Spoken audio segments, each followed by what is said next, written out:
Hi there, and welcome to the Fellowship of the Ring Pool. Sorry, I'm a little bit late today.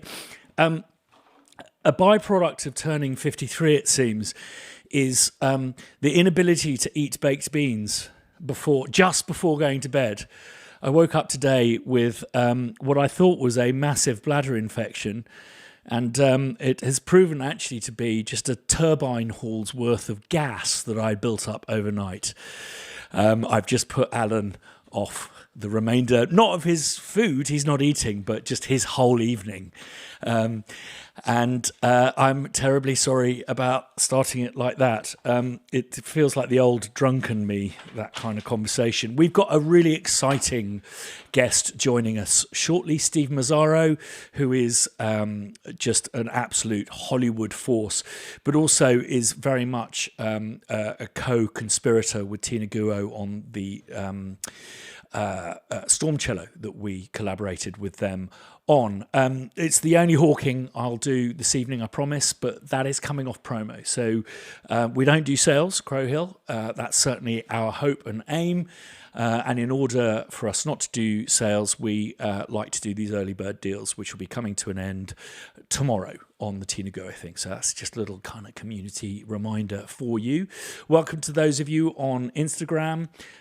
If you want to join us on Google Meet, you can watch on Insta and join us on the Google Meet. If you want to ask Steve Mazzaro any questions, I certainly will be very glad to let you hold your hands up, and then you switch your mics on and off you go.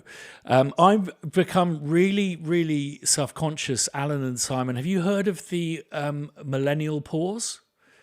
This is a thing. This is apparently, and I'm not a millennial, but it's a thing that people of a certain generation do when they go live, is they wait. It's like waiting for things to warm up. So it's like, is it working? Is it working? Right, are we on? So I just went diving in with my fart story, which has put everyone off their beans. Before we open up the Google Meet, Alan, did we have any questions left over from last week? What we tend to do, just get the ball rolling, is if we've got any questions left over from last week, is to just have a quick catch up. And these can form or be ignored talking points for this evening. But basically, if you haven't joined us before, that pencil just rolled straight off the table. It's a weekly blether. It's really kind of casual, and people join and we just chat about what's going on in the music industry. If it's Oscars week, we'll talk about that, giving advice about careers.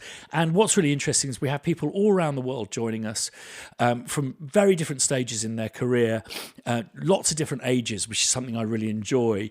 And we get to share experiences and exchange tips and tricks, whether that be technical or indeed just for career paths and that kind of stuff in this ever-changing and very interesting universe we're living in at the moment. So Alan, anything from last week? This one was, what is your all-time favourite film score? All-time favourite film score? Difficult question. That is not an easy question. There's a second part to it as well. Okay. I think there are so many film scores that I love. Some of the film scores that I find really interesting is film scores everyone's heard but no one's seen the films for. So everyone has heard The Mission. No one has seen it. The number of people, I would love to know the ratio of people who know the American Beauty soundtrack but have never seen that film. But if I was to say that there was a film score that defined the power of film music in the most simplest forms that would be explainable to anyone of any age from any era, I think it would have to be Jaws. Simply because it's a classic case of, a lot of people say, oh, Jaws is a perfect movie. It is about as imperfect a movie as you can get because the lead antagonist malfunctioned, never worked. So the story famously goes that Steven Spielberg walked into the first day of working with John Williams on Jaws and said, the shark didn't work, you're the shark. And I think what they decided to do in the edit was, instead of making the shark the threat, was to make the ocean the threat. And there's nothing really threatening about, I think, is it Martha's Vineyard or somewhere like that it was shot? There's nothing threatening about that coastline. So it's all handled by the music. But also what I love about the music is its joy. The fact that it's as much about adventure and about success and about success above adversity. And I think it's that light and shade that just makes the film such a roller coaster ride of a journey. A lot of people don't realise that Jaws is a PG. They added 2 jump scares, which they did in the they didn't add them in the edit. They did them as pickups. There's one jump scare of the leg at the very beginning, and there's a jump scare with a head coming out of a porthole. They felt that there wasn't enough kind of tension, but it really isn't a horror film. And one of my memories, we have this thing called University Challenge, where you get different colleges on television competing against each other.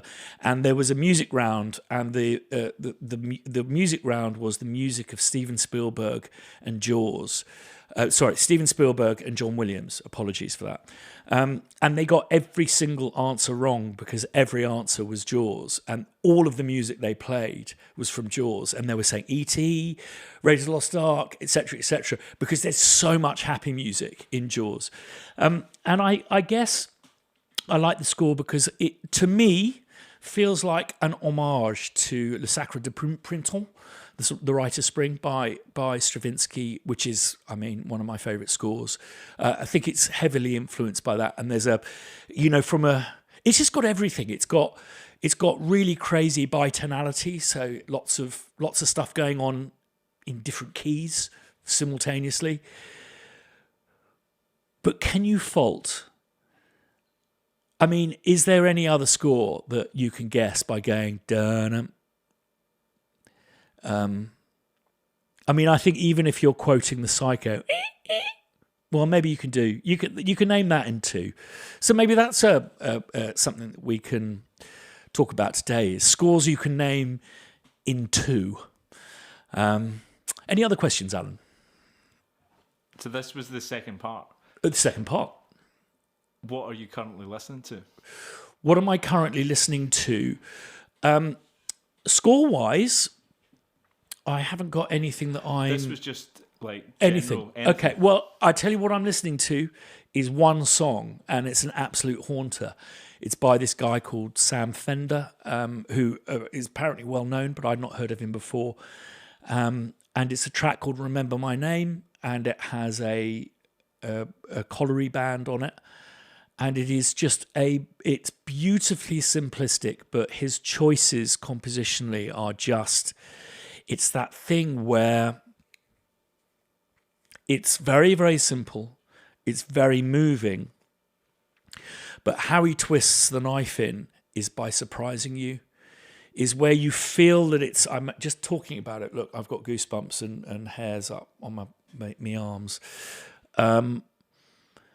The where you think it couldn't get more beautiful, he just turns that screw. Which reminds me, we were in the pub earlier. I was having coffee, and we were talking about the score to E.T. That does that. Where you think he's reached 10, he takes it to 11 and 12. You think, and it's like there's these gasps of breath, and it just gets even more joyous. So yeah, if you haven't checked out "Remember My Name" by Sam Fender, then that I really recommend doing. In fact, I used it, nicked a bit of it, on the front of a recent launch video that we did for this thing called Marshall Brass. And I noticed that Justin Hawkins had made a video on his excellent YouTube channel where he just kind of, just out of the blue, just bursts into tears. So it's a corker. And again, the underused euphonium, I hope it has a... it's not even a renaissance. I hope it has a naissance. I hope it gets the appreciation and the use within popular music that it deserves. So there we go. So shall we open up the meat of the Google? Excellent. And we can also welcome Steve, which would be great. And here is everyone. Good evening, everyone. Lots of lovely familiar faces. And joining us today is Steve Mazzaro. How you doing, mate? Good. How are you? How's it going? It's fine. It's just like we're in like the middle of a busy period right now, so it's chaos, but it's all good. And you're probably not allowed to talk about what you're working on, are you? I never really know, so I just err on the side of caution and don't. Good for you. Well, listen, we won't keep you too long, but how are you with the? You weren't close to the fires. Am I right in saying that? No, we were not close enough to have to evacuate. We were like one zone over, but we got very, very lucky. So it was a weird time. It felt like COVID all over again, which was so strange to us. We're safe and sound, so that's. Yeah, and I know that we can't say the same for many of the people that you work with and stuff. It's been an absolute disaster. I have countless friends, that completely lost their homes, completely lost parts of their studios. It's tragic. Well, I'm glad for you that you escaped such turmoil. And so, Steve, tell us. We've worked together just very recently on the Tina Guo project. It'd be lovely to hear how you got to meet Tina and work on that, but also the work that you do in Hollywood and how you found your way into that. I think would be fascinating for everyone who's here and who's watching. But let's start with Tina. Yeah, Tina, I met her, trying to think of what year it would have been. It would have been 10, 11 years ago. We were doing Batman vs. Superman. And Hans brought her in for a session, which ended up being, the Wonder Woman theme. And her and I just kind of hit it off. And so we kind of met there.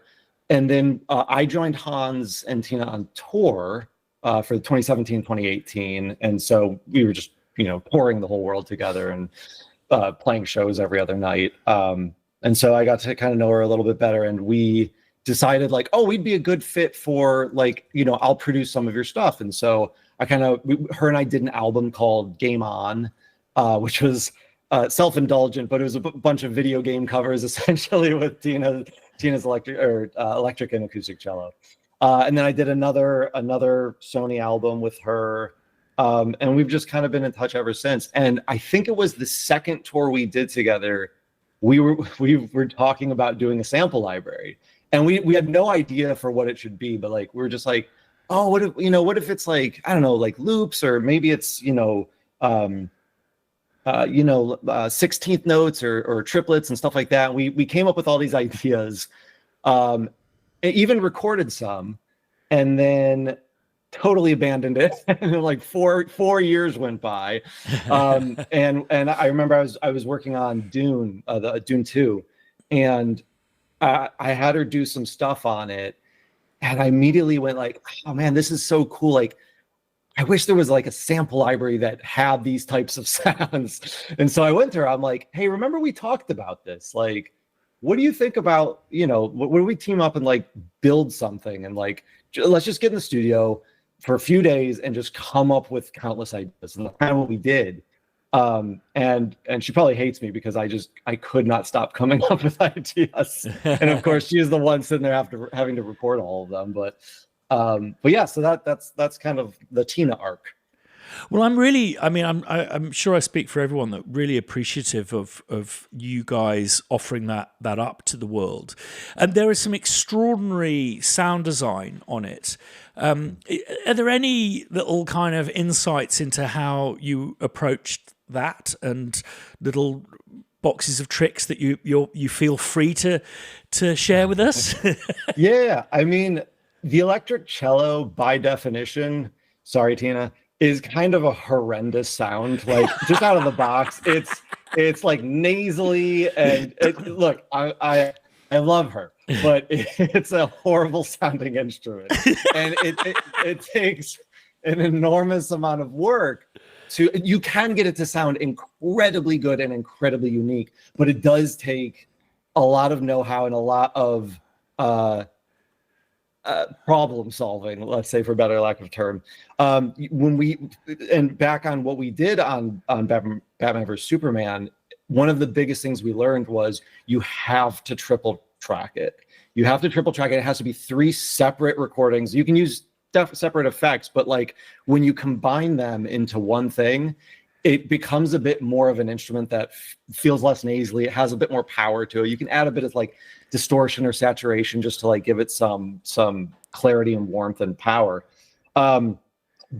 But to the effects stuff that, you know, the 9 or however many effects layers that we did, that was something that actually I stole from Hans, where he did it on Dune, where we recorded samples, and he had all of these faders that had basically 100% wet, whether it be reverbs, distortion, like all these things that you could, you know, add to the sound. And I'm like, that's a really cool idea, because now you have the sound of the electric cello, and you can feather in a little sub bass, you can feather in a little reverb and delay and distortion and whatever other crazy nonsense I kind of threw in there. And you can create your whole soundscape through this one instrument, essentially. No, and what I love about that is the performative nature of it. I mean, that for me is the magic of sampling. I mean, obviously we all use virtual instruments and stuff, but what I love about it is the ability to do stuff that you wouldn't be able to do in nature. That's what makes it fun. You know, the slowing down, et cetera, et cetera. Now, you've mentioned Hans a couple of times, and you do a lot of work with him. I mean, I don't know what the figure is, but I've always said that about 10% of composers I meet are obsessed with sound as much they are writing notes and stuff. And I don't know if I've ever met anyone as obsessed with sound as Hans, and I would say that to his face. He has quite a moving passion for it, how the sound can create emotion. It would be lovely to hear how you came about working with Hans, and where you feel you connect with him. I'll make sure that this is my last question, and then if anyone wants to ask Steve a question, if they hold their hands up digitally, that would be great. But Steve, if you have to go, just go, I got a dash at any point. Totally fine. Totally okay. Fine. Yes. So I moved out to Los Angeles like literally right after high school. You know, I wanted to be a film composer, and so I just found like a day job as like a receptionist / file clerk. Worked for about 6 years, just trying to do music on the side, you know, like at night when I could spare it. And you know, I kind of got in with this company in London, actually, called Silva Screen Productions, and what they do is they basically cover film music by trying to reproduce it, but since it's not the original master, they can then license and sell compilation albums and, you know, do whatever stuff. So they found me. I happen to be not so bad at mock-ups, and they're like, hey, would you want to produce some of these mock-ups for us? And so they'd be like, hey, can you do whatever, Transformers? They'd give me an MP3, and I'd have to basically by ear recreate it and get as close to it as possible. So I did that for a couple of years and decided I'm originally from Ohio in the Midwest. And so I'm like, you know what? LA is expensive. I'm going to move back. Like, I'm making better money now with the Silva Screen stuff. I can barely afford to live in Los Angeles as it is. So let's get out of here. And then literally 2 weeks before I left, I get a random email with the subject line of Hans Zimmer. And all it said was, hi, Steve, Hans would like to speak with you when you have a moment. Now, mind you, I've never reached out to Hans at all. I've never reached out to anybody he works with. This was completely out of the blue. So I immediately assumed he was suing me. And so I phoned him, and he's like, hey, I heard this thing you did for Silva Screen of one of my tracks. He's like, it's really good. Are you in town? And I'm like, technically, yeah. So he's like, well, why don't we stop by the studio? So I stopped by the studio, and basically he was kind of like, look, this was back when Lorne was kind of doing what I'm doing now. You know, he was like Hans's right hand, and you know, he's like, look, do you want to work here? Do you want to work with us? And you know, I wasn't going to say no, so I canceled my flight and you know, started that. And that was 14 plus years ago, I think now. So it's been a long time, but yeah, and so I've kind of been with him ever since, and just been writing on stuff and producing stuff, and yeah. It's such a great story, Steve. Oh, there's two things I just want to pick up there before I hand over. But what really resonates with me is I learn everything I know about music really by doing cover versions. And I guess I learned how to compose similar to how drummers learn how to drum. By and large, drummers drum along with tracks, and you know, doing. I guess what you must have done is learned so much about the tricks of the trade, but also working under pressure with Silver Screen. Yeah, I mean, honestly, it was really interesting because the track that Hans heard was 160 BPM from Angels and Demons, and it would have been about 6 years later. I was putting together the show, like the live show for him, and the track that we were using was 160 BPM. So I finally got like an actual look at all the MIDI data and all the audio and everything that was in the original version of that. And it was incredibly eye-opening because I wasn't necessarily wrong in any of the things that I was doing, but the amount of detail and intricacy that you don't necessarily hear in some of those tracks completely missed, which was really, really eye-opening. But yeah, it's the time pressure. I mean, I've always also been a fast composer. I mean, it's how you survive in this industry. So that time pressure, it is difficult to work under that pressure. And in some cases, especially when you're writing original music, because you know this, where you just kind of have to be inspired, you know, whether or not you got to figure it out and produce something. And you know, that time to learn. Brilliant stuff, Steve. Well, you're about to be asked a question by the most gorgeous sounding voice on the internet today. I guarantee it. Charles, over to you. Your mic's muted. Listen, I've built you up now, and your mic's muted, Charles. You gotta unmute your mic, Charles. We can't hear you. You've got to unmute it on Google. Not yet. Oh, here we go. Okay, there we are. There you go. Okay, so sorry. I have a question for Steve. It's a very brief one. Yeah. I have have you worked with a close friend of mine named Pedro Eustache? A lot, yes. Yeah, I went on tour with 2 tours with Pedro. I use him on everything that I can. Because I do think he's the most brilliant wind player there is. Absolutely. Yeah. I will say this, and I hope he's not watching. The only mistake I ever made hiring him was just to be a traditional concert flute player, because he has such a sound and such a character in everything that he does that he can't just sit behind an orchestra. He has to be out in the open. But no, I love Pedro, and he is a dear friend. And he's a bottle of nitroglycerin. There's no question. Yeah, yeah. You never forget your first session with Pedro. Well, I'm just glad that you've worked with him. I've known him, God, for 15 or 20 years. Okay, where do you know him from?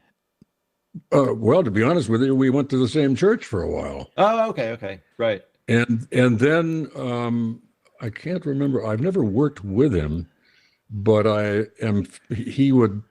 remember he came over one time and was telling me about yet another instrument that he invented, because he's always inventing instruments for Hans for whatever he does. Yeah. And but he's one of the finest musicians. I think he came from La Sistema in Venezuela. Yes, yeah. And he's a good friend of the Dudamal. Yes. Well, that was his like his teacher, I believe. You know, that was like the one who kind of I think. No. Dudamal and Pedro are pretty much the same generation. That's the guy who founded La Sistema. I don't remember his name. Oh, okay. But they both were influenced by that particular situation. And but you're right about Pedro. He's got so many ideas that he is like handling nitroglycerin. You got to be very careful because you say no. All we need is a firecracker, and he comes out like a 500-pound bomb. Yeah, I mean it's just unbelievable. Anyway, that's all. But that's really all. That's what you hire him for, you know. I mean, you hire him to bring that to the score, like, and he does every single time. I would recommend to our colleagues look him up. It's Pedro Eustache, EU. You can also find him as that flute guy if you've watched any of the Game Awards. Thanks. But he's much better known as Pedro Eustache. Yeah, he very much appears to be a force of nature. We've got a lovely gentleman called Kent who's got his hand raised. Okay, I have a sound design question for you. Okay. So on a project, when you're doing your sound design, when do you know that you want to make a playable instrument, or when do you just want to mangle something up? And I ask because I just have I'm lucky enough to say that I have a repository of cello effects that I've recorded over the years that I'm trying to figure out ways to use them, but I haven't figured out if I want to make them playable or just simply throw them in something and just mangle them. The way I usually do it is if it's something that I'm going to use a bass, for example. Like, let's just pretend you have like a low cello or a low bass or something that you're like, oh, this is a great sound. If I need to move notes, I'll just put in a contact instrument really quickly, just so it does the pitch shifting for me, and I don't have to like think about like, oh, I need to change the transpose on this audio file to up, +2 and all that stuff. But generally, I kind of like audio. It's always the same. I don't know why I get weird with volume automation. Sometimes I don't feel like I know it's linear, but sometimes it doesn't feel like it's linear. So when you draw from 0 to 127, I don't know. It depends on the instrument, depends on the sound, but I'm usually an advocate for audio. Okay. Thank you. Of course. Yeah, I think that's something that's quite fun to do if you're not working on a period piece or anything, is to actually switch disciplines. And I often find just bouncing your MIDI and just working with it as audio is quite a nice way of, I don't know if you're quite switching the sides of your brain, but you're going more into a kind of producer zone, right. which brings different results. I know that Harry Gregson Williams flips a lot of stuff out into Ableton Live, and does lots of stuff like that, which I just think is an interesting, because you get so adept at using audio, but so used to using virtual instruments, and I think they are different disciplines, aren't they, Steve? Well, if now that I'm thinking about it, I will add one. The thing is it depends on how much you're changing based on picture changes, fixed notes, and all that stuff, because then I will absolutely put it in an instrument, unless it's something that is just like, oh, I just need to move it around. A lot of the times, like on the film that we're working on right now, I'll do a track and then we'll get back an edit from the music editor that is like, oh, we adjusted this on the stage and did this. Can you just conform it to this?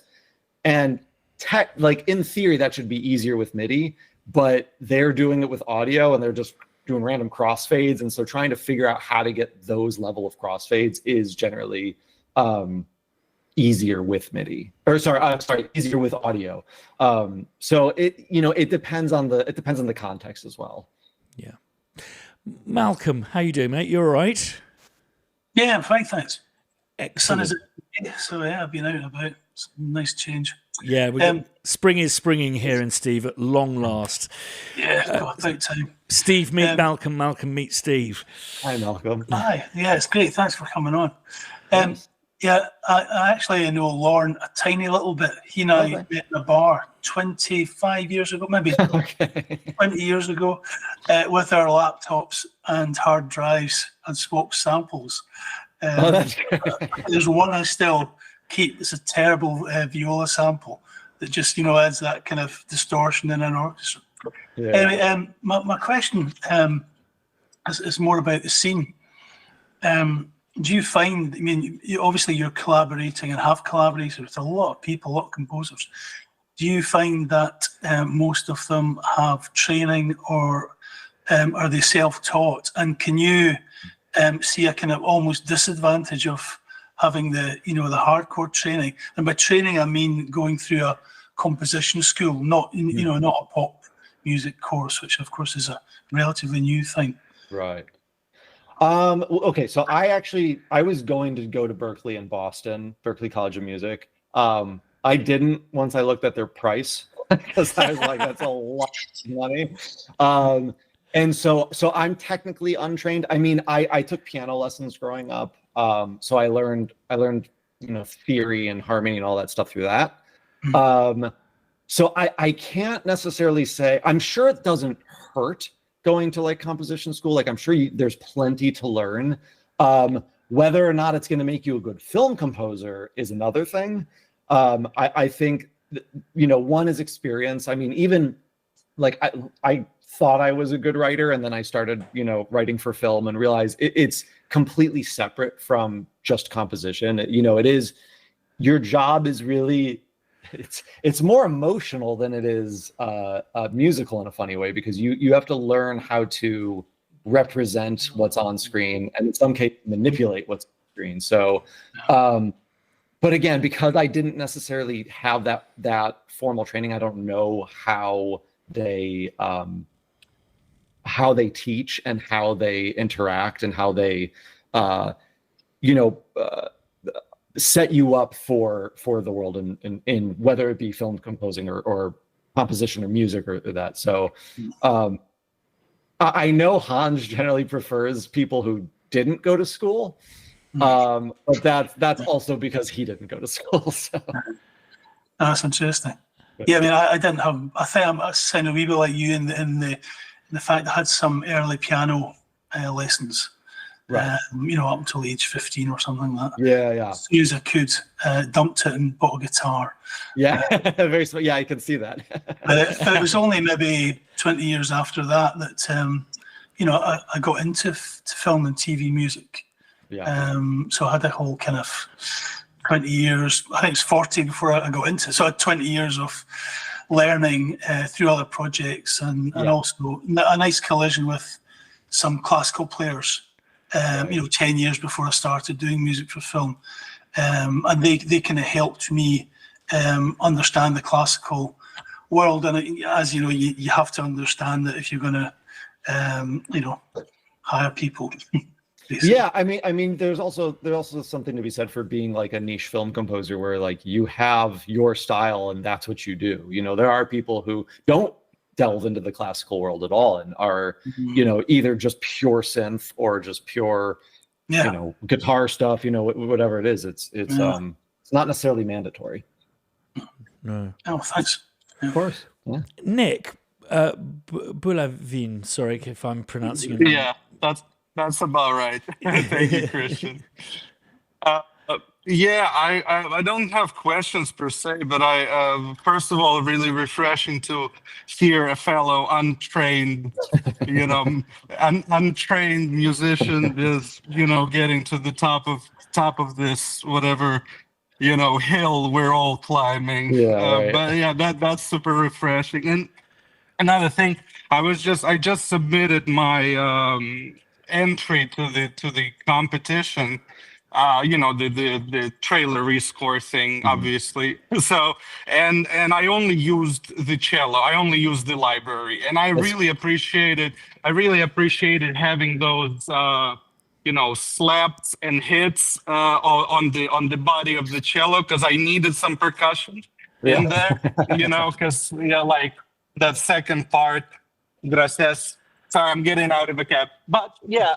It's fantastic the way you guys put it together with all the signals and stuff like that, the additional mics and the additional process stuff, because that really helped kind of push it in those moments when it needed to be more than, a cello. So yeah, so I appreciate that. That's all I got. Great, thank you. Thanks, Nick. Steve, are you all right for the minute? Just to do a couple Yeah, more no, questions? I'm fine. I'm fine. Excellent. Fanch, is that how you pronounce your name, Fanch Parker? Yes, that's correct. Yes, that's right. How are you doing? Good. I'm doing fine. I'm an 18-year-old music student in France, and I'm sorry if it's a bit noisy because I'm just about to catch a train to go home for the holiday. My question for Steve was on projects like No Time to Die or June, where he's been working with Hans Zimmer.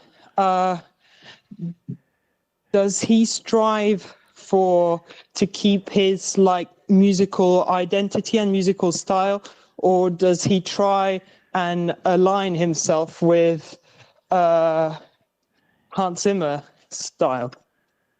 You're asking if I try to keep my own style or align with Hans? Is that what you mean? Yeah. Yes. Yeah.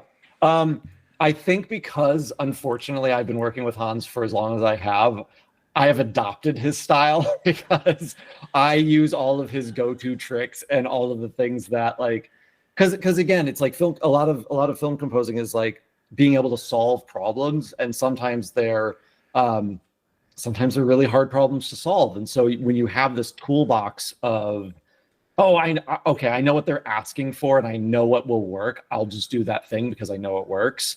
So I'm gonna lean towards I usually just end up sounding like Hans because that's just the environment I'm generally in. I'm sure I have a sound, but I don't know what it is at this point. I think you're being very humble, Steve. I mean, there's something that I've just from afar. I did a bit of work on Dune 2, but I've never actually worked in the vicinity of Hans. But from what I gather, there's a reason why he loves working with people like yourself and like the woodwind player you mentioned, like with Tina, is that he is a total collaborator and he welcomes bringing those voices, those flavors, those timbres into the fray. And so for me, he's never been a one to be about ownership. It's always about the celebration of that collaboration.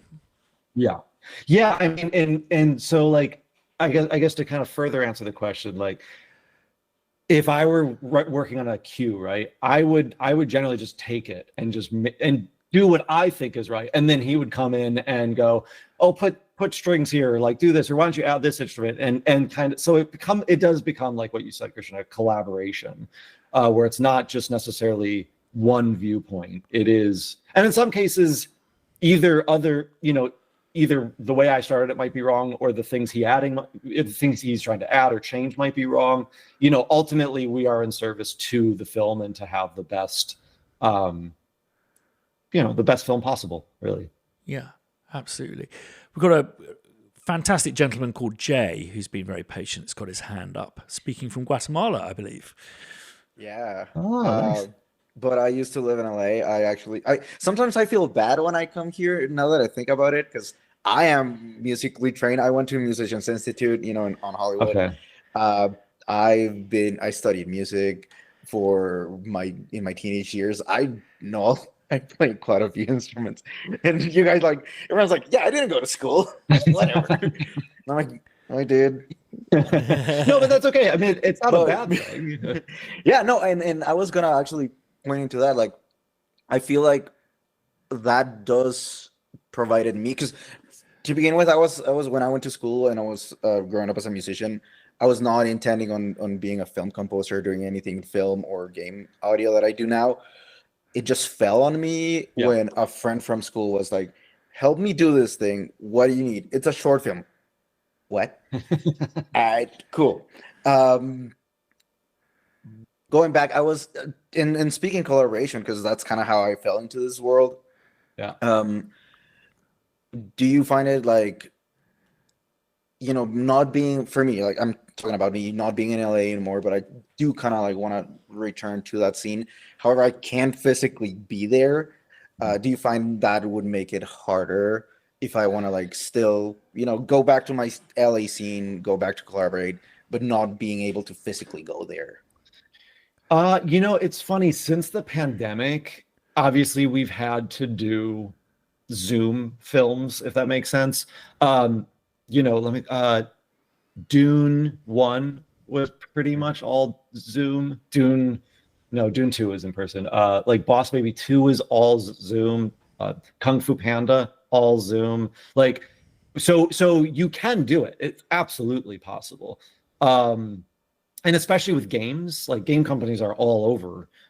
So I don't think it's impossible if you're not here. I know it helps, but I don't really know how much of a difference it makes. And also, the industry is rapidly changing right now, and who knows? It might move out of LA. Like I know London's getting a bit busier with some of the film stuff that they're doing. They're growing a lot. So I don't know. It's I don't think, in my opinion, I don't think it's that big of a deal if you're not here.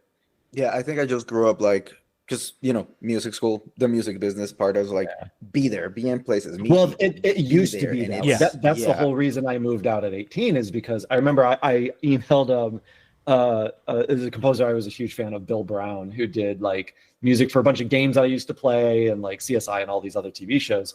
And I asked him as an 18-year-old like advice, like, what do I do? And he's like, said the same thing. If you really want to do this, you got to be in Los Angeles. You have to move out here. And so it's like, okay, I did that. But that was also 20 years ago. 20 years ago. Wow.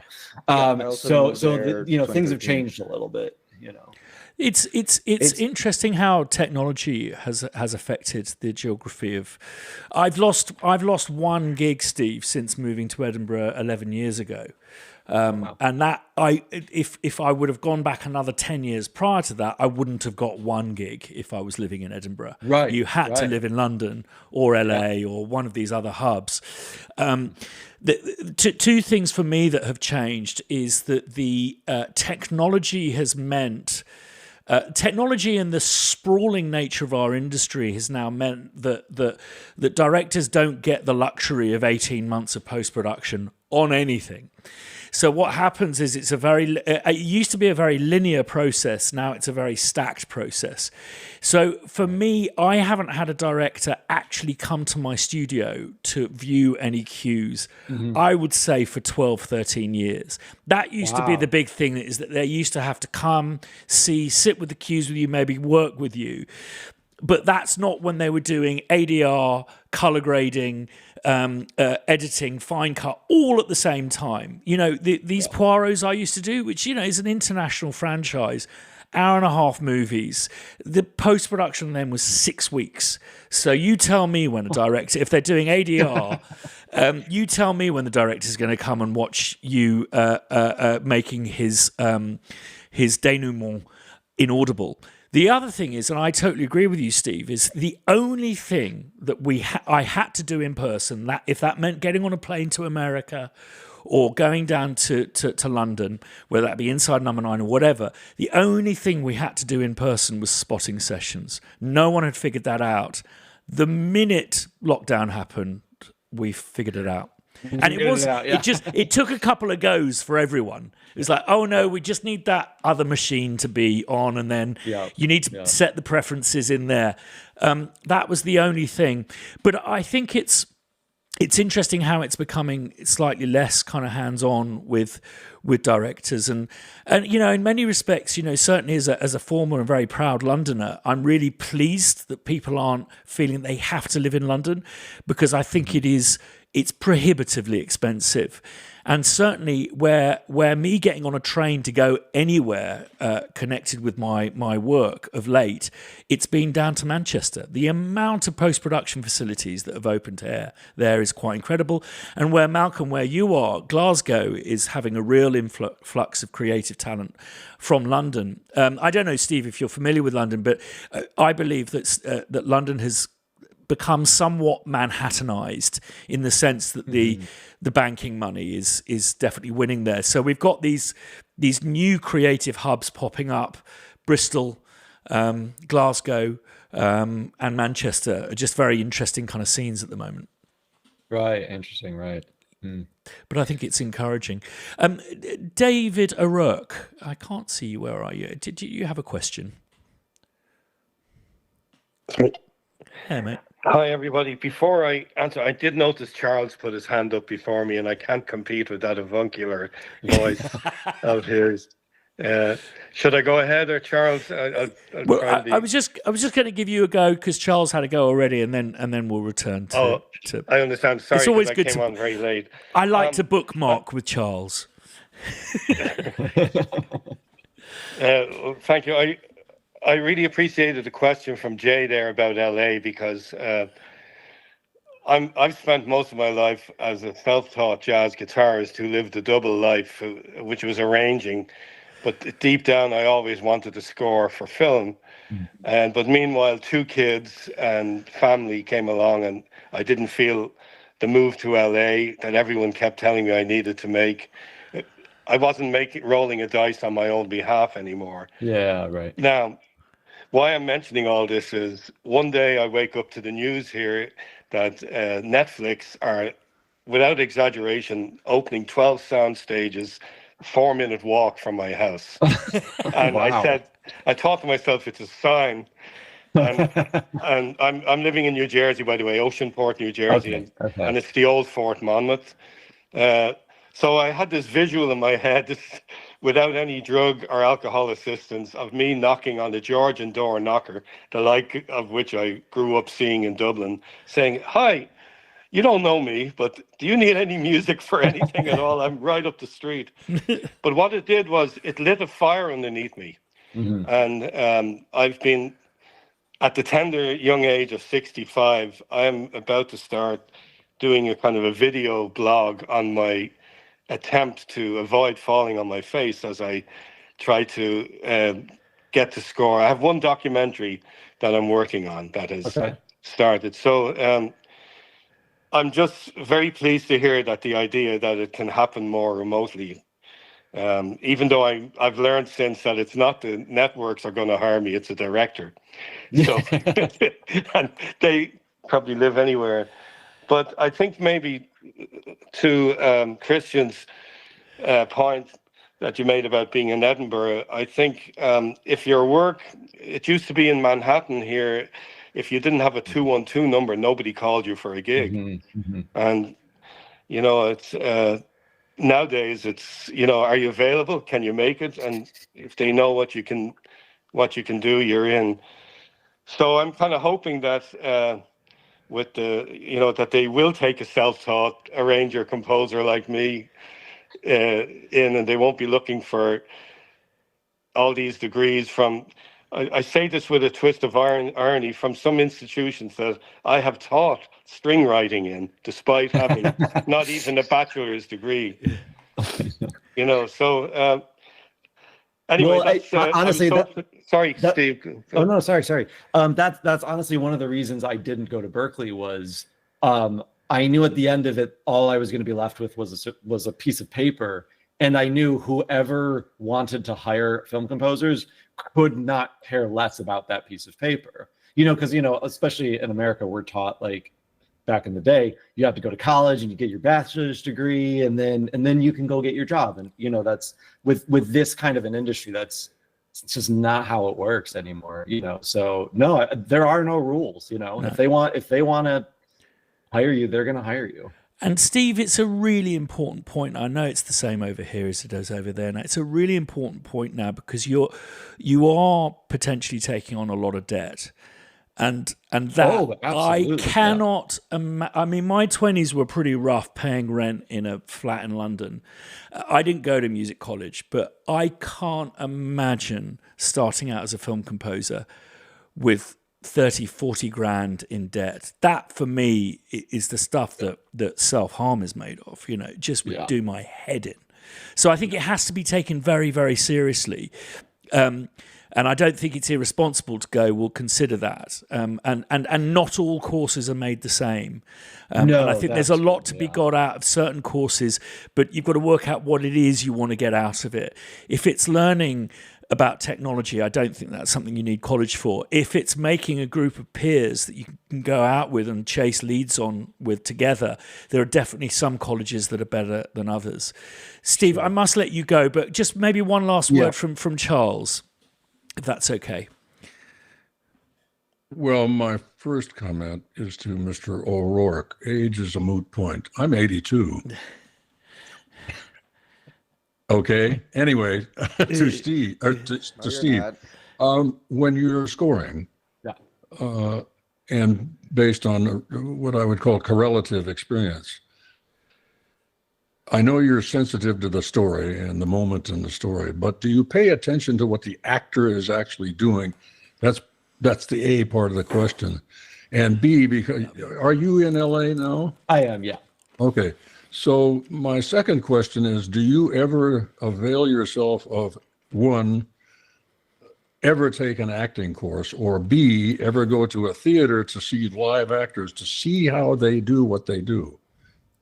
I'm a retired Screen Actors Guild actor. Oh, really? So what I bring to the table, Christian's very aware of this, is my experience as an actor, given a scene when I'm writing a scene or the character of the character. So I'm throwing the question to you as a composer to see if you ever turned it around and say, you know what, I had to take an acting class at least for 6 months and see how this works, etc. Does that make sense? Yeah, I've never really thought about doing that, because also in some cases, if it's not in the performance, like if the actor is not giving the emotion that it needs, sometimes you have to tailor your music to pull that out of them a little bit. And kind of ultimately what we're doing was we're supporting actors. We are meant to elevate what's happening on screen. In some cases, manipulate and, or things like that. But no, I've never considered the need to do any acting stuff. And I'm so sorry, what was the first half of your question? Well, just have you ever taken an acting class? There's a reason why I'm asking this. From time to time, I coach actors. Mm-hmm. And one of the first, when they come to my place, I didn't hang out the shingle. They just know I'm in town and they want some coaching. But the first question I ask them is, are you now, or have you ever been a musician, or do you understand music? Because the acting thing to me is about dynamics, mm-hmm. if you please. So if you shift that just slightly as a musician and observing what actors do, and I like your point about you put a little medicine in if you find out that the acting is kind of questionable. Sometimes it's often than you think. Yeah. Well, listen. We've all been to a movie where we wanted to call the acting police. Yeah. But do you follow my question in that regard? That if you did some scenes as an actor, you would say, "Oh God, this is why this is a problem for actors to do a scene like this." Blah blah blah blah blah. Am I making sense with that question? Yeah, it's funny. We when we did Wonder Woman 84, I remember Patty Jenkins, the director, telling us about can't remember who it was. It was one of the actors in the film, and it was they would watch them in person, and they're just like, it's not there. Like it's not bringing the thing. And then they'd get the edit, they'd cut the edit together, and they'd see it from a completely new light. And so I really do think I agree with what you're saying. Like, it is about dynamic. I mean, if you want to go so far as saying acting is kind of music in the same way, all sound to some extent has a frequency and has like all of these harmonics and stuff that make them sound that make them what they are. Their sonic existence. But yeah, acting, I don't know. It's like I said, I never have per se. I have wondered what it would be like if I would be a good actor, and I guessed very much not. I'm just suggesting you try it. And one last point, and then I'm going to turn my mic off. Please give my regards to Pedro. I will. And on that note, Steve, I know that you're really, really busy. I can't tell you how much I appreciate you joining us. No, I appreciate everybody's questions, honestly. Thank you guys so much. It's great to see you, and don't work too hard. Well, can't promise that, but and thanks again for everything you did on and the collaborative spirit on the Tina Guo. No, you guys thing too, absolutely, brilliant stuff. Yeah. But have a great night. We'll continue talking. I see some questions about Atmos on being spoken about. But Steve, thanks so much for joining us. Thank you all so much. Cheers. Talk soon. Bye. Top man. I mean, Charles, what you're talking about is very interesting. I do think that having acting parents has helped me. I'm not saying it's something that I think all composers should do, but it's certainly it's possibly one of my edges, and I think I have a relationship with comedy that I don't find it as difficult as some other composers that I know do. My dad used to take me to see loads of Buster Keaton movies and stuff like that, and we'd really observe the rhythmic nature of that. And a lot of Samuel Beckett for me sounds like, if it's performed well, it sounds almost like minimalist rhythmic music. So I think that there's a very interesting correlation that I'm interested in. And it's funny how comedy and horror are very close for me genre-wise from a skill set point of view. But getting the timing on a human level, I think is kind of an interesting thing. And if there's it's one of the reasons I love doing horror music is it's a perpetual puzzle of, do you foreshadow or do you just jump scare? And you don't know until you try it, but it's very, very interesting. Malcolm, you've got your hand raised. Yeah, a couple of things. For the first feature film I did, I was feeling very diligent and grateful, and I actually took some time out to go to the set where the film was being shot. It was largely being shot in a kind of dank, large house in the middle of nowhere. So spent a bit of time getting there. I don't drive, so cycling 20 miles through the drizzle just to get there. And I found it really interesting just being on set and watching the shoot, and felt as if I was getting something quite valuable from it in terms of the ambience, except when I eventually got the rushes and started watching, it was a completely different movie. So I'd gone home and started developing some themes and atmos. And then I got the film, and I thought, this is completely different. It was also completely different from the script. I don't know if anyone else has found that. Yeah. You get a script, you go, this is going to be great, this is going to be bad, or we're just not sure. And then you see the footage, and you think, well, this is great. So I never went back to any shoot, apart from, one occasion. But yeah, I always get really spooked by actors because I think they're doing things that are just so, far away from my skill set and understanding. It is like a bit of magic, And also when you meet an actor, an actress, away from their character, you've spent, 6 weeks or something, on a series with them, and then you meet them at some event, and you can't separate that. I can't separate them from the character I was scoring, the scary woman or man who was, killing people. I'm a bit scared and tongue-tied. It's got a funny thing. Anyway, I totally agree, Malcolm. I've embarrassed myself so many times when I meet a cast member because, say for example, if maybe I've worked on a film for 3 months, I've seen that person's faces in every possible contortion. You've seen every wrinkle, and you've seen up their nostrils. You've freeze-framed on various parts of their body showing, and you've maybe seen their balls, I don't know, whatever it is. Certainly from my porn past, I saw a lot of that. And I find myself at like casting crews often I'll just go, hello, you. And it's like, you don't know who the fuck I am. I know you intimately, or certainly your face.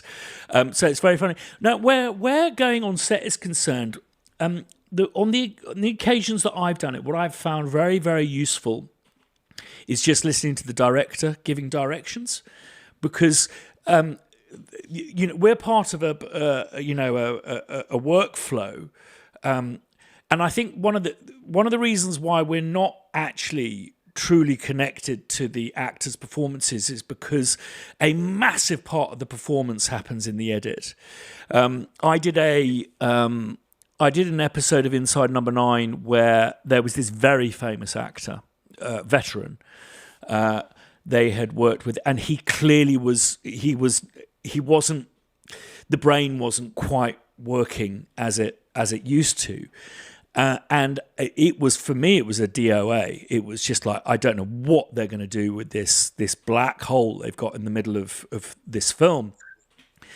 And they just brought it out in the edit. They just cut not cut around him. They just cut all the gaps out, and they did all of the pacing and all of the comedy pacing. I think Rhys Steve would have worked quite closely with the editor. And they made the performance in the edit. It was absolutely staggering to witness. So there's that. But I do think that the directions that the director will be given actors and his crew will be connected to the directions that you get from him or her. So often I find it's quite good to get a head start. It's good to get a kind of a general sense of how serious they want things to be, how light-hearted they want it to be. And, it just can be the odd little side throwaway comment of, obviously, this is fucking ridiculous, this bit where the person's head comes off. So you know that maybe your approach to that will maybe not be as serious. I'm just imagining a scenario. Kent? Just talking about following actors and that sort of thing. I've been very lucky enough to call a friend of mine, also a mentor. He's kind of retired now, but he used to do a lot of superhero animated shows way back in the day. And I never helped him on any of the stuff. He kind of retired before I started doing this, but occasionally I would send him a cue for assistance and stuff like that. And I remember one that it was for a horror film, and I remember kind of struggling to go about it. And so I was like, hey, so what do you think? And the first thing he said, it didn't even take him not but 2 minutes. And he goes, Kent, you're too close to the damn movie. And I was like, what do you mean I'm too close to the movie? He's like, no, you're following the movie. You're bringing it down, separate it. And that just really weirdly made my mind explode. So I asked him, I'm like, okay, hold on, isn't that the job? And he's like, no, your job is the emotional subtext. Your job is not to essentially rehash what's going on in the movie. Yeah. Absolutely. And so ever since then, it's just been kind of interesting where it's like, yeah, you do want to follow it, but you don't want to follow too close that you end up just sort of just being a mirror that you show up to the audience. You kind of want to be a little separate, so you have the scenes move quickly, not drag it down. Yeah. I had an editor once come around for a screening with the director, and we watched this amazing opening sequence that was probably about 6 minutes long, and it was very much a journey, someone going somewhere. And I was quite pleased with it. I thought the music was good, and I thought it worked well to picture. And at the end of it, director really liked it, and then the editor just went, just one question. You're hitting all my cuts. I went, yeah. And he goes, why? And I just went silent like I did then. It was like, because we're meant to. And he just went, why?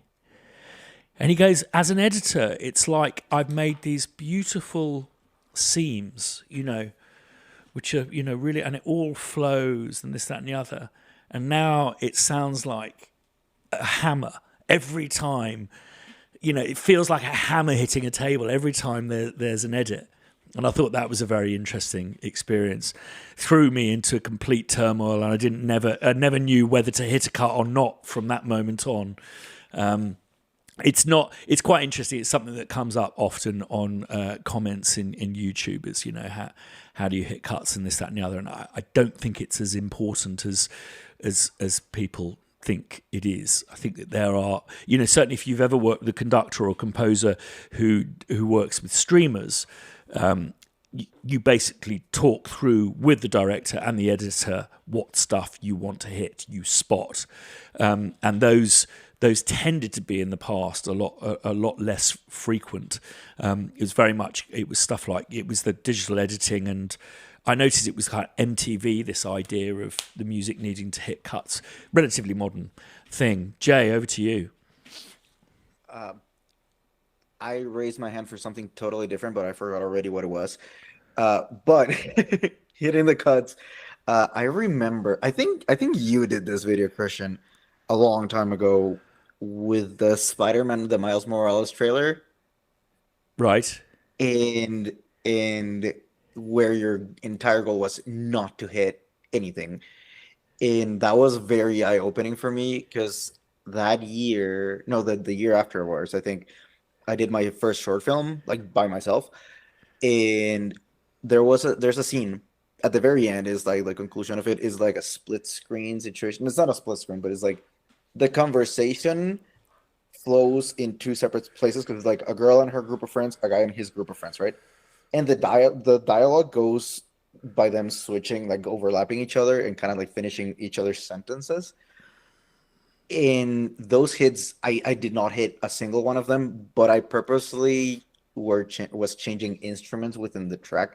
Like the music did not make sense for one of them or the other because of how like I purposely did not hit anything, and that was kind of like what I feel like made that last scene really like get together. Yeah. Well, that was like a lesson you gave, because I was like, okay, just don't hit the cuts because it's gonna sound like crap. But the movement of the changing of the instruments, like there was a cello when the guy is speaking because he's sad, and then there's like a guitar or a piano when the girl's speaking because she's happy about it. And I'm not gonna get into the details, but the fact that I was not hitting really anything kind of like made it flow better for me.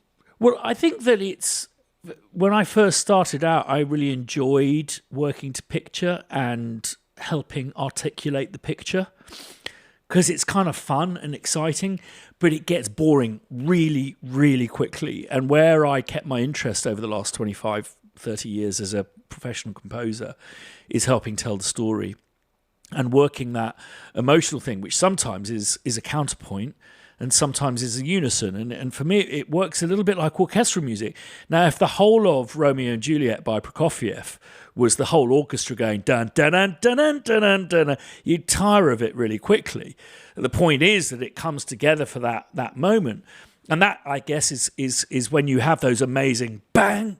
It's the end of Star Wars, where John Williams is hitting the cuts. As they're zooming back from the thing. That's great. It's a tool, but it's not necessarily something that we should be chained to. And I think, I don't want to sound like an old man, but a lot of these Marvel type scores and stuff, it's the music doing what the sound effects and the picture's already doing. Whereas if you look at something like Raiders of the Lost Ark, it's da da da da da da da. It's playing, it's underscoring the context, the consequence of what the character's up to and what he's trying to achieve, as opposed to just illustrating what's already on screen. And I can't remember which was it. Endgame that. The composer, Cheapest, just amazing composer. Was it not the Back to the Future guy? Cheapest, I'm so embarrassed. Alan Silvestri. Was that Alan Silvestri who did Endgame? Yeah. Yes. Yeah, and it was just really, that was the only thing that kept me sitting through something that really, ironically, never felt like it was going to end, because it was about 7.5 weeks long, that film. I was very surprised by how traditional that score was. And coming back to a point I made, I think, last week or the week before, Benjamin Valfisch's score for Alien Romulus, I think, is a real triumph, because there are a lot of very traditional orchestral approaches and cinematic approaches to his score, but also with these incredible dynamism, so he's moving things forward. It's not sounding like a retro score, because there's entire cues where it's a single synth preset. So for me, and it reminds me a little bit of a documentary that I'm sad that you can't get hold of, about 20th century music, and it was something that John Adams said was, all of that avant-garde shit, all of that atonal stuff, it was a load of bullshit, but it was a necessary thing that needed to happen to enable, and he said, I'm going to be quite narcissistic here, to enable me, John Adams, do whatever the fuck I like. And that's what I love about where we're at now. We've been through this process of hitting all the cuts. We've been through this process of going, we can change our click tracks so everything is bang spotting. Now we have the choice of these tools to be dynamic and diverse with. Charles.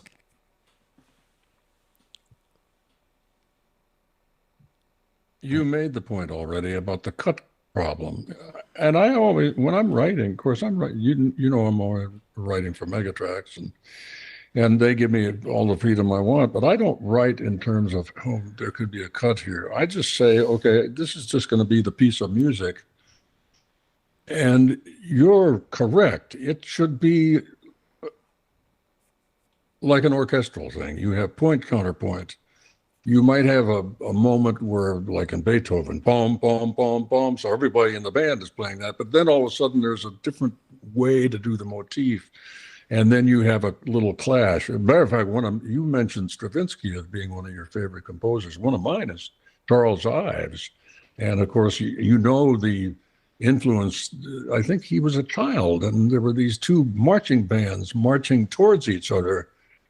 He was sitting on his father's shoulders, and he never forgot that sound. They were playing something totally different, and he actually wrote a symphony with it, where I think there might be something on YouTube where you have two different conductors conducting two different kind of symphonic groups, but they're all playing together, and you're thinking, my God, what is this? But all of a sudden it just makes sense. It's mashed potatoes, so you don't exactly know what potato is what, but it's perfect, if that makes sense. And I think if we take that attitude, it's really freeing. I mean, I know a lot of people hate free jazz, for instance. They hate Ornette Coleman or Cecil Taylor or Cecil, however he wants to say it, or did. But I think we should just say, forget the rules and just say, I'm going to make this sound blah, blah, blah, blah, blah. If you have a good director, he's going to emancipate you. Yeah. And if you can explain it to the director, the necessity of it, it's going to add value to their picture. I don't care how big the director is. Most of them would listen. Nolan, I think, gives his guy a lot of liberty. What's the name of the guy that does the Nolan pictures? I can't remember the composer's name. But he gives a lot of liberty to the composers. I think the biggest person to compete with, is to challenge yourself. I have a fantastic composer I work with, Theo, and I said, "Can you do something atonal for this demo?" And he found that lack of constriction of a harmonic. It was the first time in a long time he said, "Can you come and just listen to see if this is just not bullshit?" And it's like, well, but if you like the sound of it, that's the thing. We should finish up soon, but David, I wanted to come back to you. You've had your hand up for a while, and then I'll come back to you, Nick. So I'll try and do this in kind of a quick, multi-pronged question. People often refer to John Williams and the Jaws, that two-note or whatever motif. And the thing that fascinated me about that was there was a point, it's not oh my God, it was just two notes and he did this for the shark. But you'd see a scene that had no shark anywhere near it, and you'd hear that music coming in quietly, and your instinct is, oh shit. So Steve, before he signed off, I hope I got this accurate. He said, sometimes our job is to elevate or manipulate. And that's part of what fascinates me with the role that music plays, because as a lifelong jazz musician, when you're comping behind somebody's solo, you don't want to repeat or parrot everything that they've just played. And yet sometimes that's, when done tastefully, opens the channels a little bit more in communication. So I'd imagine, as a collaborator, we have to make decisions that could either go very horribly wrong, even though they were sincerely made at the time, versus somebody could say, that's absolute genius that you put that in right there.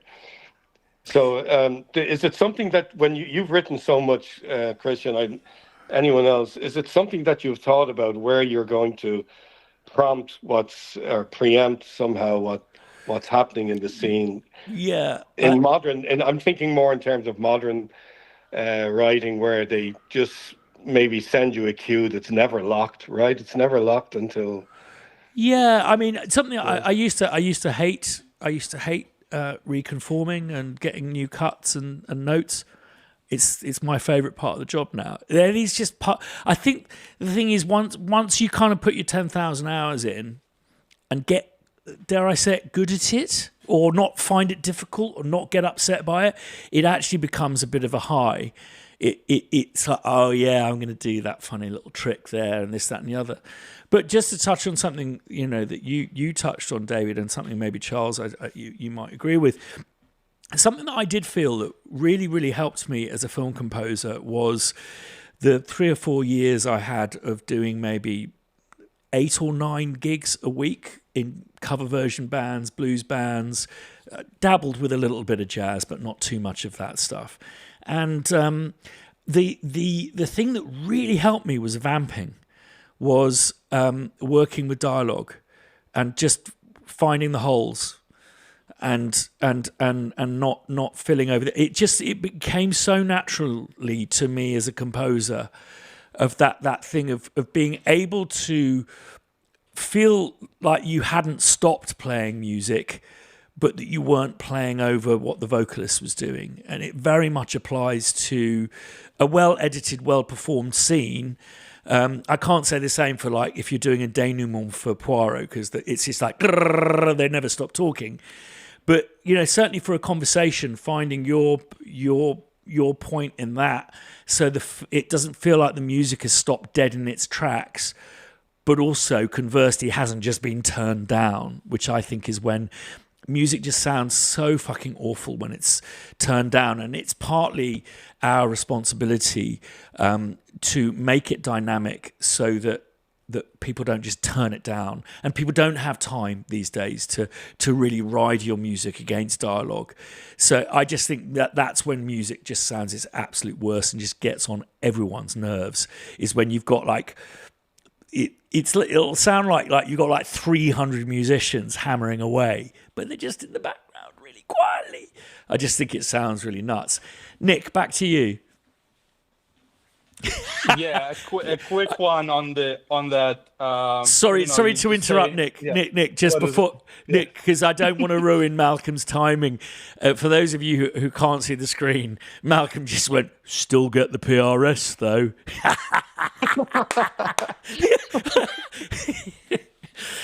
Nick, over to you. Right, Sorry. yeah, right on. No, I was gonna say that the recent movie that does this really well, of the music being there when the sound design isn't, and just kind of just letting everything kind of be in its place, is The Brutalist.